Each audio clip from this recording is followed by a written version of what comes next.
So now we're going to glue our embroidery to the wooden circle blank. And to do that, what we're going to do is take this little wooden circle, that's going to be the back, and then we're going to just place it on the back of the fabric, and then using the extra floss that we had from our previous step, we're going to pull that, and we don't want it to be too tight, but just to sort of give us an indication of our alignment, because right now our goal is to get this aligned so that once we glue it, it's nicely centered on our circle. So having those threads there that you can just pull just makes it a little bit easier to get everything centered and to visualize where it's going to sit when we start to glue. Now I hold it with like 2 or 3 fingers, gently of course where the twig is, and keep those fingers there. Do not move them. No matter what, don't move them, because otherwise then your fabric's going to move. So I'm just going to add some glue here like you see to the back of this wooden circle. And again, you'll notice my fingers aren't moving, my thumb isn't moving. I just tilted it around to get the glue in there, but keep your fingers in place.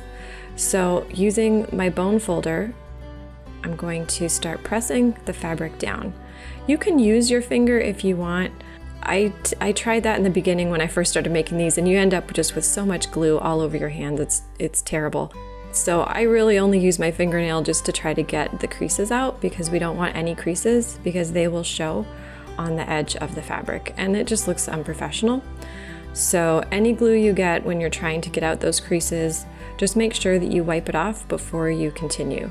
You don't want any glue on your fingers, so just keep wiping it off if you get any on there, and try to use whatever tool that you have. Again, I'm using a bone folder. It's actually for bookbinding, but it works really great for this. Just make sure that that stays clean as well, and if you get glue on it, just wipe it off right away before you continue smoothing the fabric down.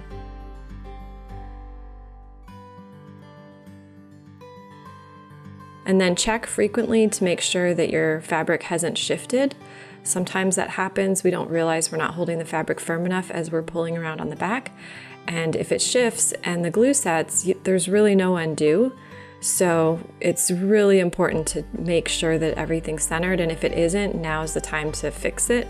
Pull it apart and re-glue it if you have to, but don't let the glue set and then decide you're going to try to fix it, because the glue is really good glue and it will hold it in place. And I haven't found a great way to undo it if you get that wrong.